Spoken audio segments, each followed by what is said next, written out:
చేస్తున్నటువంటి సురేష్ గారు మన మధ్యలో ఉన్నారు. దైవజన్ని ప్రేమపూర్వకంగా మనం అందించాలని ఆహ్వానిస్తూ ఉన్నాను. అందరూ చప్పట్లు పెట్టి గెలుపుతున్నారు.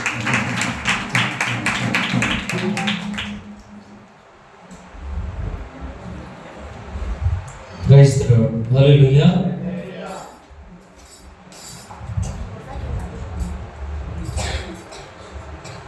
Praise the Lord. హల్లెలూయా. మంచిది. ప్రాముఖ్యంగా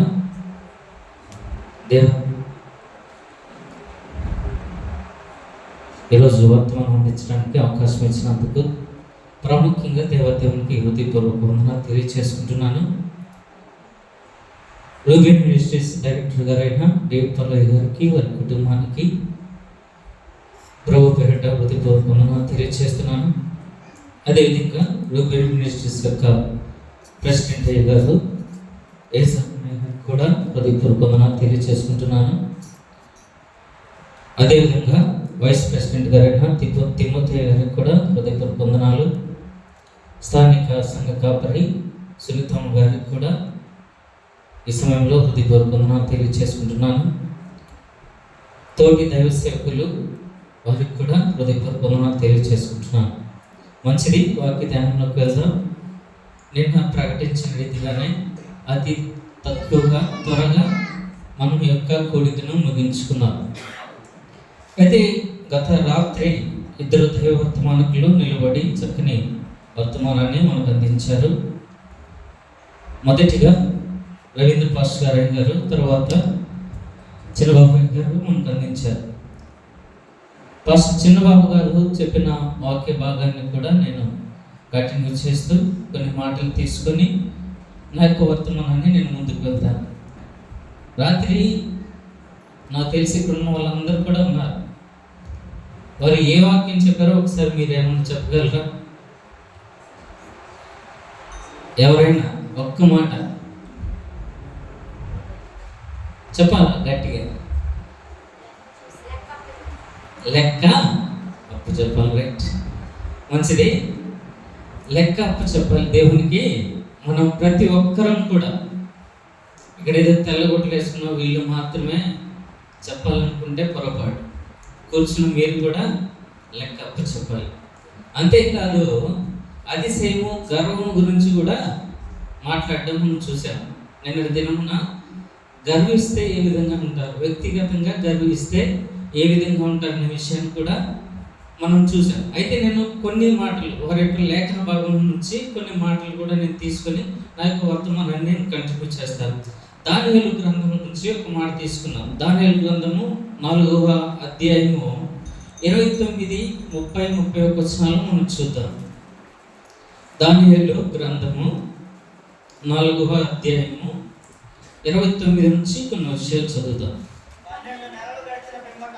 12 నెలలు గడిచిన పిమ్మట అతను తన రాజధాని బబులోనులోనే సంచరించుచుండగా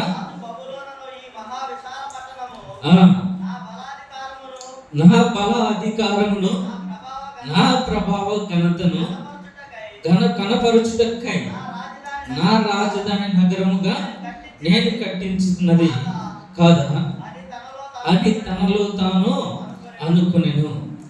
రాజు నోట ఈ మాట విండగా ఆకాశం నుండి ఒక శబ్దం వచ్చును. ఏదనగా, రాజుకు నెబుకద్నెజరు, ఇదే నీకు ప్రకటన, నీ రాజ్యము నీ యొద్ద నుండి తొలగిపోయాను. హల్లెలూయా, హల్లెలూయా. ఇక నెబుకద్నెజరు బబులోను సామ్రాజ్యం చాలా పెద్ద సామ్రాజ్యం. ఎవరైనా కానీ దాన్ని చూసి గర్విస్తూ ఉంటారు, దాన్ని చూసి ఆశ్చర్యపోతూ ఉంటారు. ఇంత పెద్ద సామ్రాజ్యం నేను నెలకొల్పాననే ఉద్దేశంతో కూడా గర్వించే వాళ్ళు ఉన్నారు. అయితే ఆ ఒక సంవత్సర కాలం తర్వాత అతను నగరం పర్యటన చేస్తున్నాడు.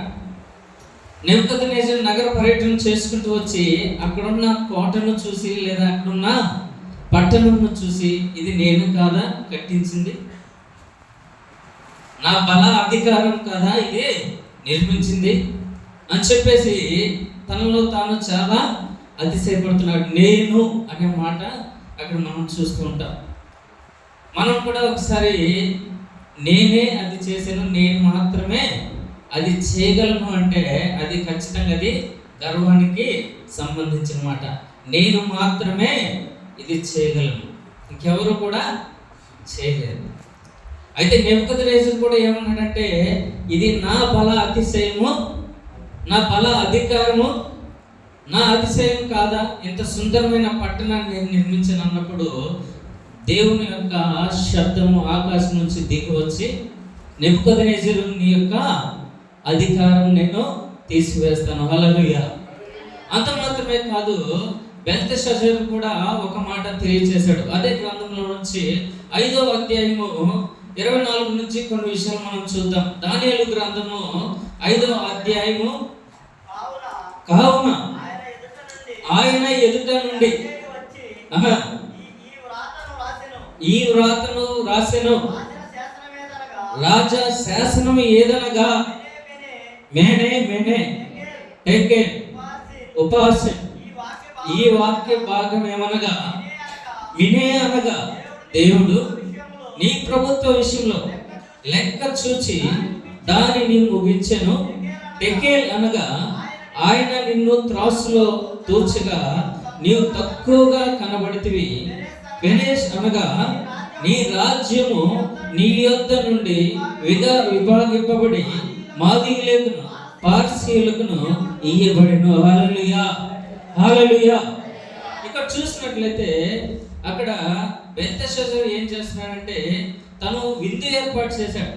తన భార్య, చెలికత్తెలతో, అధికారులతో, వాళ్ళందరితో కూడా విందు ఏర్పాటు చేసి ద్రాక్ష రసము మత్తు తాగడానికి వారు ఏం చేశారంటే, యెరూషలేమును కొల్లగొట్టినప్పుడు అక్కడున్న శుద్ధ ఉపకరణాలన్నీ కూడా తీసుకొచ్చి, వెండి, బంగారము, వారు వాడే ఉపకరణాలన్నింటిలో కూడా ఆ యొక్క మత్తు పదార్థంలో పోసి ఆ యొక్క వాడటం దేవుడికి ఎంత మాత్రం కూడా నచ్చలేదు. గర్విస్తున్నాడు, ఇదిగో నేను తీసుకొచ్చిన ఉపకరణాలు, దేవుని యొక్క ఆలయంలో నుంచి తీసుకొచ్చిన ఉపకరణాలు, దీంట్లో నేను తాగుతున్నా అంటే నేను ఎంత శ్రేష్టం, ఎంత గొప్పవాడు అని చెప్పేసి అనుకున్నప్పుడు దేవుడు ఒక శాసనము గోడ మీద రాయించాడు.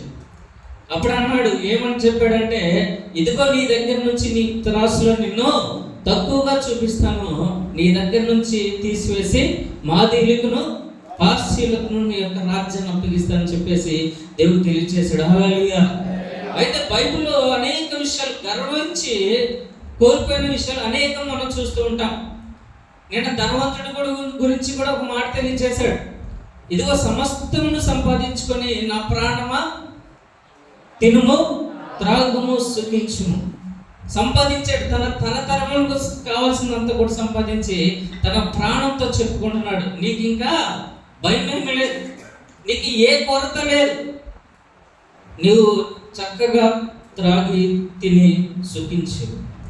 దేవుడు ఒక్క మాట పలుకుతున్నాడు, ఒరే గర్రివాడ, ఈరోజు నీ ప్రాణం అడిగితే నువ్వు ఎక్కడికి వెళ్ళిపోతావు? నువ్వు సంపాదించినంత ఏమైపోతుంది? అందుకే గర్వపు మాటలు, మన వ్యక్తిగత గర్వపు మాటలు ఎప్పుడు కూడా మనము ఆలోచన చేయకూడదు. ఏ విషయంలో గర్వపడాలంటే దేవుడు చాలా చక్కగా తెలియజేస్తున్నాడు. ఇర్మియా రాసిన గ్రంథము ఒక మాట తెలియజేస్తున్నాడు. గర్వించవచ్చు, కానీ ఏ విషయాల్లో గర్వించాలి, ఏ విషయాల్లో గర్వించకూడదు అనే విషయాన్ని ఇక్కడ దేవుడు చాలా చక్కగా తెలియజేస్తున్నాడు. ఇర్మియా రాసిన గ్రంథము 9వ అధ్యాయము 23, 24 వచనాలు మనం చూద్దాం. యెహోవా ఇలాగూ సెలవిచ్చెను, జ్ఞాని తన జ్ఞానమును పట్టి, సూర్యుడు తన సౌరమును పట్టి అతిశయింపకూడదు, ఐశ్వర్యవంతుడు తన ఐశ్వర్యమును బట్టి అతిశయింపకూడదు, అతిశయించువాడు దేవుడిని బట్టి అతిశయించాలి. హల్లెలూయా, హల్లెలూయా. ఎవరిని బట్టి అతిశయించాలంట? దేవుని బట్టి నువ్వు గర్వించవచ్చు తప్ప నీ వ్యక్తిగత గర్వం ఏదుంటుందంటే నేనే బలాఢ్యుడను. ఇక్కడ చూసి నీ బలమును బట్టి నీవు అతిశయపడకూడదని బైబిల్ లేఖనం సెలవిస్తుంది. బైబిల్లో దావీదు గొలియాతు కథ మనం చిన్నప్పటి నుంచి వింటానే ఉన్నాం. ఇక్కడ చూస్తే దావీదేమో ఇంతవాడుగా కనబడతాడు, గొలియాతు ఏమో అంతవాడుగా కనబడతాడు. వరిదూరులో బయట నుంచి చూసేవాళ్ళు ఏమనుకుంటారంటే వీళ్ళు ఒక్క దెబ్బతో కొట్టి చంపేస్తాడు అనుకుంటాడు. హల్లెలూయా. అవునా? మనం కూడా బలాటిలు ఉంటారు కొంతమంది, వాటిని చూస్తే మనము గజగజ వణికిపోతూ ఉంటాం. కానీ దేవుని బట్టి ఎవరికి వచ్చింది జయము? ఒక్క ఒడిశలో ఒక రాయి తీసుకుని గర్ర తిప్పి కొడితే ఇక్కడ తగిలితే కింద పడిపోయాడు. హల్లెలూయా. ఎవరిని బట్టి అతిశయం? దేవుని బట్టి. హల్లెలూయా. అంతే తప్ప ఆయన యొక్క శక్తిని బట్టి, ఆయన యొక్క బలమును బట్టి కాదండి. హల్లెలూయా. కాబట్టి దేవుని బట్టి అతిశయపడాలి. అంతకు తప్పించి నువ్వు ఏ విషయంలో కూడా నువ్వు అతిశయపడాల్సిన పని లేదు. ఒకవేళ నువ్వు అతిశయపడ్డావు, బెల్తెషాజరుకు పట్టిన గతే మన జీవితంలో కూడా పడుతుంది. నెబుకద్నెజరుకు పట్టిన ఆ యొక్క స్థితే మనకు కూడా పడుతుంది. రాజు కదా, రాజు స్థితిలో ఉన్నవాడు వెంటనే దేవుని యొక్క ఒక్క ఆజ్ఞకి ఏం చేయబడ్డాడు? త్రోసివేయబడ్డాడు. హల్లెలూయా. కాబట్టి రాజు లేదు, సామాన్య మానవుడు లేడు, ఎవడు కూడా లేడు. దేవునికి అందరూ కూడా సమానమైన వారే. నేను రాజును కదా, నాకు ప్రత్యేకమైన అధికారాలు ఉన్నాయి, నేను బలాఢ్యుడను, నేను ఈ దేశం మొత్తం మీద అధికారిని. అయినను కానీ దేవుడు ఎంత మాత్రం కూడా లెక్క చేయడు. హల్లెలూయా. ఆయనను బట్టి అతిశయించాలి. ఇర్మీయా రాస్తున్నాడు, నాని తన జ్ఞానం బట్టి అతిశయించకూడదు. మన వాళ్ళు ఇప్పుడు సైంటిఫికల్గా చాలా ప్రయోగాలు చేస్తున్నారు, ఎన్నో ప్రయోగాలు చేస్తున్నారు. ఇక్కడ నుంచి ఇక్కడ బ్రతకడం చేద్దాక ఇంకొక గ్రహానికి పోదాం అనుకున్నారు. హల్లెలూయా. ఎంత భూమి ఉంది ఇక్కడ, ఇంత విశాలమైన దేశం ఉన్నా కానీ వాళ్ళు ఎక్కడ బ్రతకలేక ఎక్కడ పోవాలంట? గ్రహాంతరంలోకి వెళ్ళిపోవాలంట, వేరే గ్రహానికి వెళ్ళిపోవాలంట. ఎన్నో ప్రయోగాలు, కొన్ని లక్షల కోట్లు వెచ్చించి ఎక్కడి నుంచి ఎక్కడికో ర్యాకెట్లు పంపుతున్నారు, లేదా అక్కడి నుంచి ఇక్కడికి అక్కడికి కొన్ని విమానాల ద్వారా, ఒక ఈ స్పేస్ షిప్ల ద్వారా కొన్ని విషయాలు అక్కడికి తీసుకెళ్తున్నారు.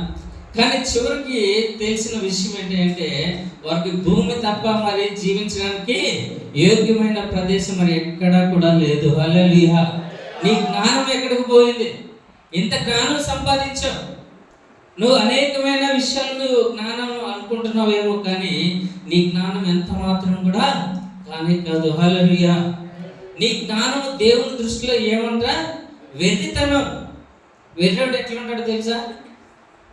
ఒకసారి మనం వెర్రోడు ఒకసారి ఆలోచన చేద్దాం. మనం కూడా వేషాలు వేయచ్చు, వెర్రేషాలు. హల్లెలూయా. అలాంటి వేషాలు అలా ఉంటుందంట ఆయన యొక్క జ్ఞానంతో పోల్చుకుంటే మంది.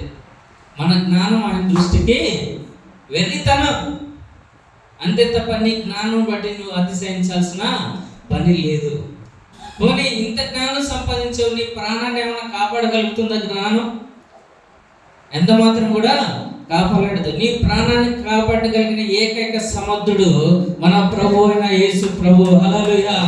చనిపోయిన లాజరును బ్రతికించాడు దేవుడు, యాయిరు కుమార్తెను లేపాడు.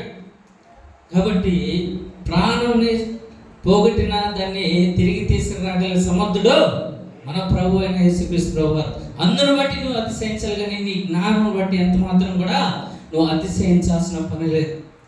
మనం జ్ఞానం బట్టి అతిశయిస్తే మన స్థితి ఏ విధంగా ఉంటుందో బైబిల్లో బోలెడని ఎగ్జాంపుల్స్ ఉన్నాయి. మీరు చదవాలి కానీ అడుగడుగునా దొరుకుతూ ఉంటాయి. హల్లెలూయా.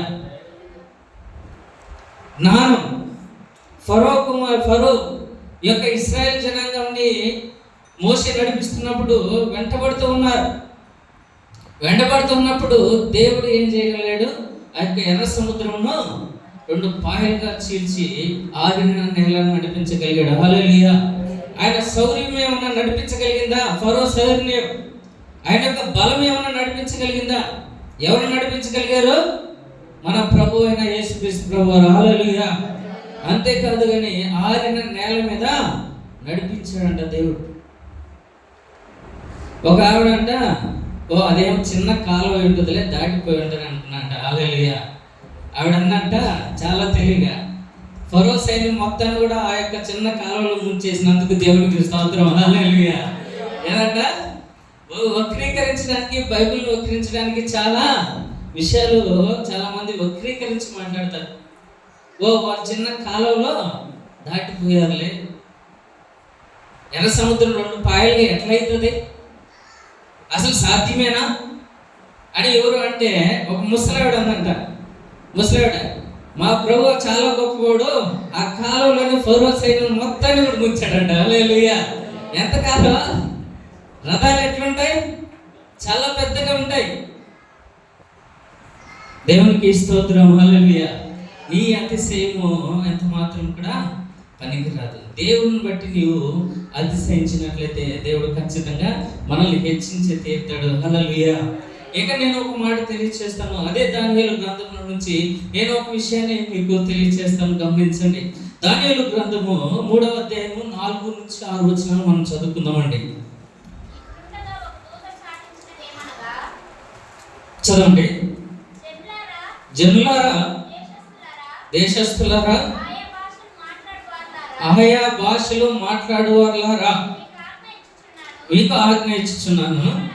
ఏమనగా, బాక, పిల్లన గ్రోవి, పెద్ద వీణ, సంఫోనియను, వీణ, సకల విధములు వాద్యములను మీకు వినబడినప్పుడు రాజుకు నెబుకద్నెజరు నిలువబెట్టించిన బంగారు ప్రతిమ ఎదుట సాగిలపడి నమస్కరించుడి. సాగిలపడి నమస్కరింపని వాడెవడో వాడు మండుచున్న అగ్నిగుండంలో తక్షణమే వేయబడిను. హల్లెలూయా. ఇక్కడ ఒక విషయాన్ని మనకు తెలియచేస్తున్నాడు. ఇక్కడ చూసినట్లయితే ఇక్కడ నెబుకద్నెజరు ఏం చేశాడు, ఒక ప్రతిమను ఏర్పాటు చేసి అక్కడ ఉన్న వాయిద్యాల్లో ఏ వాయిద్యం వినిపించినా కానీ వెళ్ళి సాగిలు పడాలి ఆ ప్రతిమకు. హల్లెలూయా. లేకపోతే ఏం చేస్తాడంట చెప్పాలా? అమ్మా ఏంటి వినపల్లా? అగ్ని గంధకంలా పడవేస్తాడు. హల్లెలూయా. అయితే ఆయన చెప్పిన రాజు కదా, ఆయన ఒక శాసనం ఇచ్చాడు, ఒక ఆజ్ఞ ఇచ్చాడు. ఖచ్చితంగా ఆ ఆజ్ఞను ప్రతి ఒక్కరు కూడా ఫాలో అవ్వాల్సిందే. ఒకవేళ ఫాలో అవ్వకపోతే ఖచ్చితంగా ఆయన యొక్క శిక్షకు ప్రతి ఒక్కరు కూడా పాత్రుడైపోతారు. అయితే కింద వచనాలు చూసినట్లయితే అదే అధ్యాయంలో 10 నుండి 12 వచనాలు ఒకసారి మనం చూద్దాం. ఏదనగా బాకాను, పెద్ద వీణను, సింఫోనియను, సకల విధములకు వాద్య ధ్వనములను విను ప్రతివాడు సాగిలపడి ఆ బంగారు ప్రతిమకు నమస్కారం చేయవలను. సాగిలపడి నమస్కరింపని వాడెవడు వాడు మండుచున్న అగ్ని గంధకంలో వేయబడిను.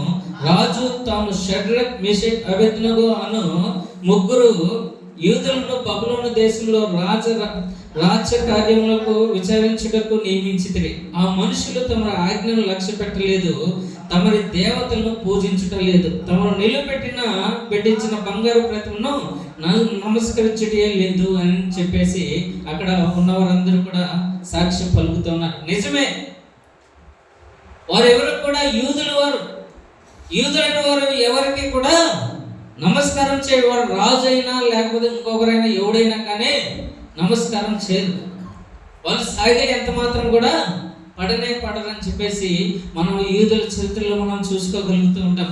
అంత మాత్రమే కాదు, ఈ యొక్క సింఫోనీ లేదా ఏ శబ్దం వచ్చినా కానీ ఆ యొక్క ప్రతిమకి ఏం చేయాలంట, మ్రొక్కాలి.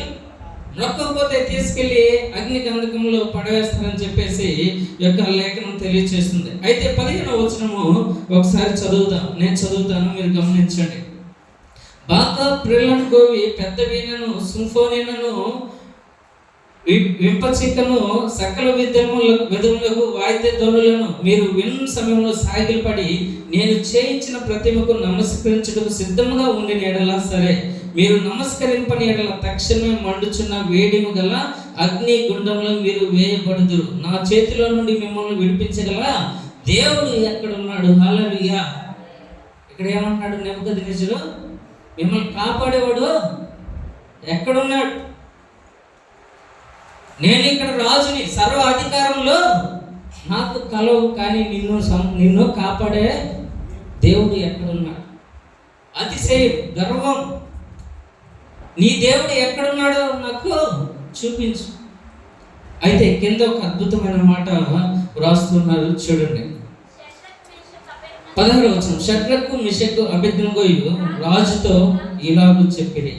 నెబుకద్నెజరు చాలండి. అబ్బా, ఎంత గొప్ప మాట. రాజుని ఎవరైనా నెబుకద్నెజరు అని పేరు పెట్టి పిలుస్తారా? ఎట్లా ఒకసారి చెప్పండి, ఏ నెబుకద్నెజర్.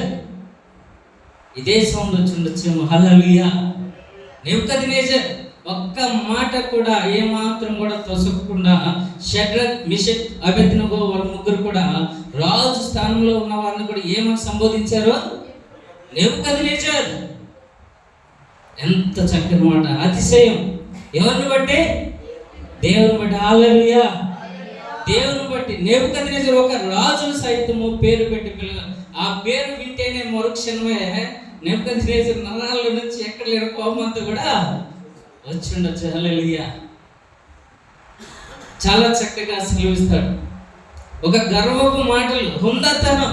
నెబుకద్నెజర్ అనే ఒక హుందాతనంలో మనం ఇక్కడ చూస్తూ ఉంటాం.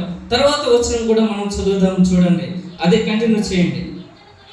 ఇందును గూర్చి నీకు ప్రత్యుత్తరం ఇవ్వాలన్నా చింత మాకు లేదు. హల్లెలూయా. నీకు, మీకు కాదు. ఇక్కడ ఏమని సంబోధించాడు? నీకు.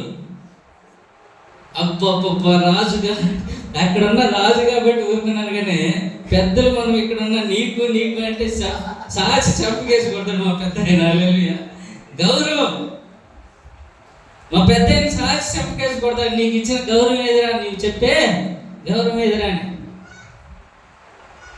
ఇక్కడ రాజును కూడా షడ్రక్, మెషక్, అబేద్నెగోలు ఏమని పిలుస్తాడు? నెబుకద్నెజర్, నీకు ప్రత్యుత్తరం ఇవ్వాల్సిన చింత మాకు లేదు. హల్లెలూయా. అబ్బబ్బబ్బా, అసలు ఆ సమయంలో మనం ఉన్నట్టయితే ఎంత బాగుండేదో. కానీ ఆ యొక్క సిచ్యువేషన్ మనం చూసినట్లయితే చాలా చక్కగా సెలవిస్తున్నాడు. ఇక్కడ చూసినట్లయితే 16వ వచనం. మేము సేవించుచున్న దేవుడు మండుచున్న వేడిం గల ఈ అగ్నిలో నుండి మమ్మల్ని తప్పించి రక్షించుటకు సమర్థుడు. హల్లెలూయా. చప్పట్లు కూడా దేవుని మహిమ పరుద్దాం. ఏంటంట? సమర్థుడు. బా, చాలా చక్కని మాట. ఈ అగ్ని గంధకంలో మమ్మల్ని రక్షించగల మా దేవుడు ఒకరు ఉన్నారు, సమర్థుడు. హల్లెలూయా. కాబట్టి అయినను మా దేవుడు రక్షించకపోయినను, అబ్బబ్బ, అక్కడ అసలు తర్వాత మాటలు చాలా చక్కగా అసలు చదువుతున్నప్పుడు వాళ్ళంతా కూడా ఒక ఏం లేని లోపల నుంచి ఒక వైబ్రేషన్స్ వస్తుండే. హల్లెలూయా. చూడండి, చదవండి ఆ మాటలు కూడా. 15వ వచనం చూద్దాం. మరియు మీ వశము ఆయన మమ్మల్ని రక్షించును. ఒకవేళ ఆయన రక్షించకపోయినను రాజా, నీ దేవతలను మేము పూజింపమనియు నీవు నిలువ పెట్టించిన బంగారు ప్రతిమకు నమస్కరింపమనియు తెలుసుకో. హల్లెలూయా. ఎంత చక్కని మాట. మేము చావడానికైనా సిద్ధమే, కానీ నీ ప్రతిమకు ఎవరిని బట్టి అతిశయం? దేవాతి దేవుని బట్టి అతిశయం. మన ప్రభు అయిన యేసు ప్రభువుని బట్టి అతిశయం. మా దేవుడు సమర్థుడు. నన్ను అగ్ని గంధకంలో వేసిన మమ్మల్ని ఆయన రక్షించగల సమర్థుడు. ఒకవేళ రక్షించకపోయినాను మీ ప్రతిమకు మొక్కేదేలే. హల్లెలూయా. మీరు ఏదైనా చేసుకోండి, మేము చావడానికైనా సిద్ధమే. అలాంటి తెగింపు మనలో ఉండాలి. హల్లెలూయా. అలాంటి తెగింపు నీలో నాలో ఉన్నట్టయితే దేవుడు ఖచ్చితంగా హెచ్చిస్తాడు. హల్లెలూయా. చివరికి ఏం చేస్తారంటే అగ్ని గంధకంలో వేస్తారు. అగ్ని గంధకం వేసినప్పుడు ఆయనకి ముగ్గురు కాదంటే నలుగురు కనపడ్డాడంటే నెబుకద్నెజర్కి. హల్లెలూయా. మన ప్రభు అక్కడ ఉన్నాడు. ఎక్కడున్నాడు? ఎప్పుడైతే అగ్ని గంధకంలో వేస్తారో అక్కడ ప్రత్యక్షమయ్యాడు. వారికి చిన్న వాసన కూడా, కాలిన వాసన కూడా రాలేదంట. అప్పుడు వాళ్ళందరి అక్కడున్న రాజు ఆశ్చర్యపోయాడు. ఎవరు మీ దేవుడు? మిమ్మల్ని ఇంత అగ్ని గంధకంలో 7 రెట్లు పెంచాడంట. మామూలుగా అయితే ఒక్కసారిగానే వేస్తారు కానీ అగ్నిని ఎలా పెంచారంట? ఎందుకంటే నెబుకద్నెజర్ అని పేరు పెట్టి పిలిచాడు కదా, అందుకు. మంచిది. ఈ సమయంలో రూబెన్ మినిస్ట్రీస్ డైరెక్టర్ గారు డేవిడ్ పాలయ్య గారు మన మధ్యలో వచ్చి ఉన్నారు. వారు వస్తుండగా ప్రతి ఒక్కరు కూడా చప్పట్లు కొట్టి మనం ఆహ్వానించుకుందాం. అగ్ని మండించు నాలో, అగ్ని మండించు పరిశుద్ధాత్ముడా, నాలో అగ్ని మండించు, నాలో అగ్ని మండించు పరిశుద్ధాత్ముడా, నాలో అగ్ని మండించు, నాలో అగ్ని మండించు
పరిశుద్ధాత్ముడా.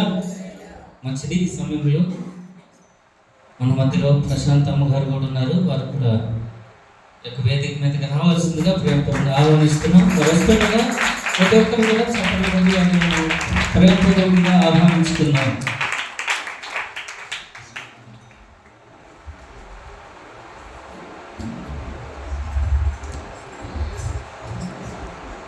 Praise the Lord. హల్లెలూయా. మంచిది. ఈ సమయంలో ఈ వాక్య ధ్యానాన్ని తిరిగి మనం ప్రారంభం చేసుకుందాం. అయితే ఇక్కడ మనం చూసినట్లయితే దేవుని బట్టి మనము అతిశయించాలి అని చెప్పేసి మనము మొదటి నుంచి కూడా మనము యొక్క లేఖన భాగం నుంచి చూసుకుంటూ వచ్చాం. ఇక్కడ నెబుకద్నెజరు షడ్రక్ మెషక్ అబేద్నెగోల్ని ఏం చేశారు? తీసుకెళ్ళి అగ్ని గంధకంలో పడివేశాడు. అగ్ని గంధకం కూడా ఏం చేశారంటే, మామూలుగా అగ్ని మండుతుంది కానీ దాన్ని ఏం చేశాడు? 7 రెట్లు పెంచాడు. హల్లెలూయా. ఇంకా దాని యొక్క వేడి మరి ఎక్కువగా ఉంటుంది. ఎందుకంటే చెప్పాడు కదా, పిలిచాడు కదా, ఏ నెబుకద్నెజర్, నీవు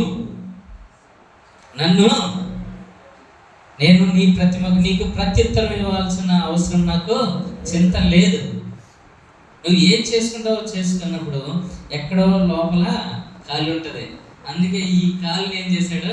అగ్నిని 7 రెట్లు పెంచాడు. హల్లెలూయా. ఎంత మాత్రం కూడా వారికి చిన్న హాని కూడా జరగలేదు. ఎందుకంటే మన దేవుడు సమర్థుడు. అక్కడ తెలియచేశాడు, నా దేవుడు నన్ను రక్షించగల సమర్థుడు. ఆ సమర్థుడు మనకి ఇక్కడ కనిపించాడు. హల్లెలూయా. 3 వేస్తే 4గా ఆశ్చర్యపోయాడు రాజు నెబుకద్నెజర్. ఎవరో వీళ్ళు 3 వేసేస్తే అసలు ఒక్క వెంట్రుక కాలు కూడా లేదు, కాలిన వాసన కూడా రావట్లేదు, ఎవర్రా వీళ్ళని చెప్పేసి ఆ 4వ ఎవరు అని చెప్పేసి తన మధ్యలో అనుకుంటూ ఉన్నప్పుడు ఆ 3 కూడా తీసివేసి, ఎవరయ్యా మీ దేవుడు అంటే, మా దేవుడు సమర్థుడు, ప్రభు అయిన యేసు ప్రభు వారు. హల్లెలూయా. చివరి ఒక మాట మనం చూద్దాము. అదే గ్రంథంలో దానియేలు గ్రంథము 3వ అధ్యాయము 25-26 వచనాలు మనం చూద్దాం. చెప్పండి. అందుకు రాజు, నేను 4 మనుషులు గంధకములో లేక అగ్నిలో సంచరించిన చూచుచున్నాను. ఆ, వారికి హాని ఏమీయూ కలగలేదు. వారికి హాని ఏమీ కలుగలేదు. వాస్తవ వారి రూపము ఆ, దేవతల రూపమునకు దేవతల రూపములే పోలినది. పోలినవాడిది. హల్లెలూయా. చాలా చక్కని వాడు. దేవతల రూపం పోలినవాడే కనిపించాడంట. హల్లెలూయా. దేవుడు మన సమర్థుడు. చదవండి, తర్వాత కూడా ఒక మాట చదవండి. అంతట నభుక్తినేదురు ఆ, వేడిమి కలిగి వేడిని కలిగి మండుచున్న ఆ గుండము ఆ, వాకిలి దగ్గరకు వచ్చి ఆ, శద్రకు, మేషకు, అబేద్నెగో అనువారులారా, ఆ, మహోన్నతుడగు దేవుని సేవకులరా. హల్లెలూయా. చాలా తెలియచేశాడు. మహోన్నతుని దేవుని సేవకులరా. ఒక రాజు నోట నుంచి వచ్చిన మాట చదవండి. బయటకు వచ్చి నా యొద్దకు రండని పిలువగా షడ్రక్, మేషక్, అబేద్నెగో ఆ అగ్నిలో నుండి బయటికి వచ్చింది.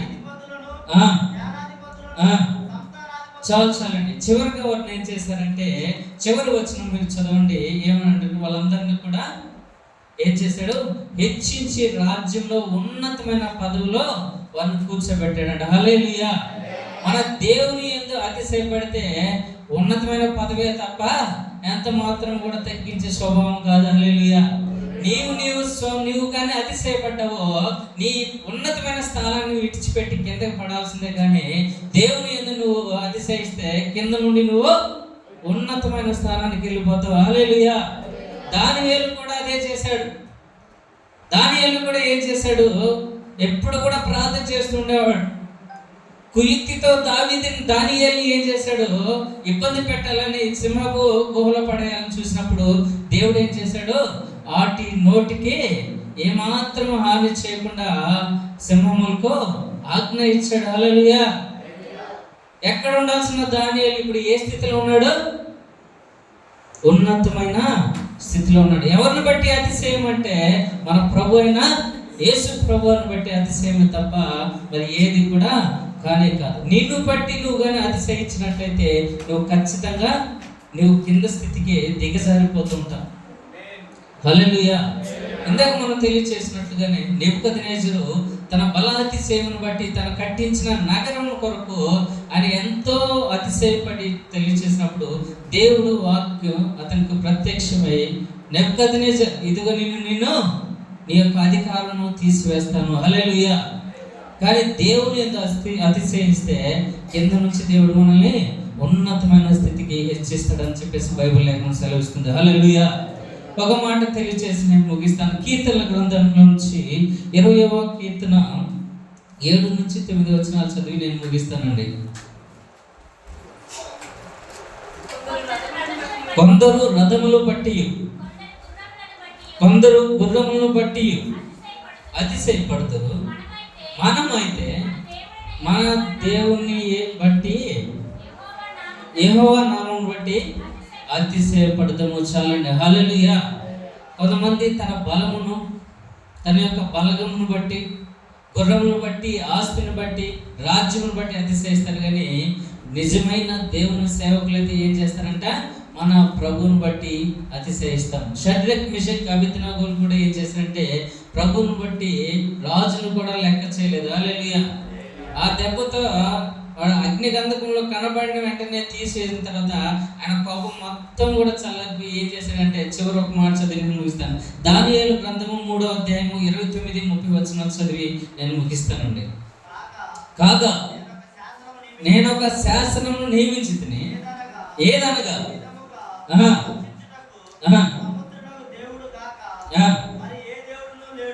చాలండి. ఎక్కడ చదవండి ఒకసారి, మళ్ళీ చదవండి. కాగా నేను ఒక శాసనమును నియమించుచున్నాను. ఏదనగా ఈ విధముగా రక్షించుటకు సమర్థుడకు దేవుడు కాక మరి ఏ దేవుడును లేడు. హల్లెలూయా. ఎంత చక్కని మాట. ఒక రాజు నోటి నుంచి వచ్చిన మాట ఏంటంటే దేవుడు మహోన్నతుడైన దేవుడు, సమర్థుడు ఈయన కాక మరి ఎవరు కూడా లేడు. తర్వాత కూడా కాగా ఏ జనంలో కానీ, రాష్ట్రంలో కానీ, ఏ భాష మాట్లాడే వారిలో కానీ షడ్రక్ మెషక్ అబేద్నెగో అను వారి దేవుని ఎవడు దూషించినో వాడు తుత్తునీలుగా చేయబడును. హల్లెలూయా. ఏందంట? షడ్రక్ మెషక్ అబేద్నెగో దేవుడిని ఎవడైతే దూషిస్తాడో వాడిని తుత్తినీలుగా నాశనం చేస్తానని చెప్పేసి షడ్రక్ మెషక్ అబేద్నెగో దేవుణ్ణి యొక్క మహోన్నతమైన రాజు ఏం చేస్తాడంటే దేవుణ్ణి గణపరుస్తూ ఉన్నాడు. చివరిగా 30వ వచనం, అంతటా నుండి రాజు షడ్రక్ మెషక్ అబేద్నెగో అయిన వారిని బబులోను సంస్థానంలో హెచ్చించెను. హల్లెలూయా. ఏం చేశాడంట? హెచ్చించాడు. ఎక్కడో చచ్చిపోవాల్సిందే, అగ్ని గంధకంలో పడి కాలిపోవాల్సిందే, మన సమర్థుడైన దేవుడు ఏం చేశాడు? వారిని ఏ స్థితిలో పెట్టాడో? ఉన్నతమైన స్థితిలో పెట్టడం మనం చూస్తుంటాం. కాబట్టి మనం దేనిని బట్టి అతిశయించాలంటే మన ప్రభు అయిన యేసుక్రీస్తు. నీ బలము గురించో లేకపోతే నీ జ్ఞానం గురించో నువ్వు అతిశయపడకూడదు, కానీ దేవుడిని బట్టి నువ్వు అతిశయించినట్లయితే ఉన్నతమైన స్థితిలో ఉంటామని చెప్పేసి ఈ లేఖన భాగం తెలియజేస్తుంది. ఇటు దీవెనలు, ఆశీర్వాదాలు మనం అందరం కూడా పొందుకోవాలని ప్రేమపూర్వకంగా తెలియజేస్తూ ఈ మాటలు ముగిస్తున్నాను. దేవుడు ఈ మాటలు తన వెనుకలో దీవించి ఆశీర్వదించిన గాక. అందరికీ వందనాలు. మంచిది, చక్కటి మాటలు వినిపించిన దైవజనునికి మొదలు తెలియజేస్తూ ఉన్నాను. ఈ సమయం మంది ప్రతి ఒక్కరు కూడా తలలో ఉంచి ప్రార్థన చేసుకుందాం. చెప్పబడినటువంటి వాక్యం హృదయంలో స్థిరపరిచినట్లు, అలాగే తరువాత వర్తమానం అందించబోయేటువంటి దైవజనులను దేవుడు బాగా వాడుకున్నట్లుగా ప్రార్థన చేసుకుందాం.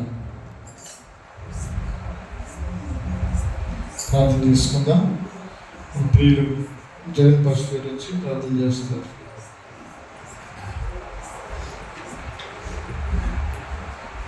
ప్రార్థన చేసుకున్నాం. పరిశుద్ధుడా, ప్రేమ గల తండ్రి, కృపల దేవా, మహోన్నతుడైన నామమున వేలాది వందనాలు తండ్రి. అయ్యా, మా హృదయాలకి రజపడుతున్నానికి వర్తమానం కావాలి అందించిన దాన్ని బట్టి నీకు వేలాది వందనాలు తండ్రి. నీ కృపలో మా హృదయాలకు మేము తండ్రి సరిపడే వాక్యం బయలుపరిచింది కావాలి తండ్రి. ఆ వాక్యం మేము నెమరు వేసుకుని రజపడుతుంది. అయ్యా, హృదయం సరిచేయబడి రజపోతుంది. నీ త్రోడినట్టు సహాయం దయచేయండి. మేము కూడా అలాంటి స్థితిలో ఉన్నామేమో చెప్పతుంది. అలాంటి ఆలోచన తలంపలు కలిగి ఉన్నామో చెప్పతుంది. సమస్తం తొలగించి ఏ పరిశుద్ధాన్ని దేవా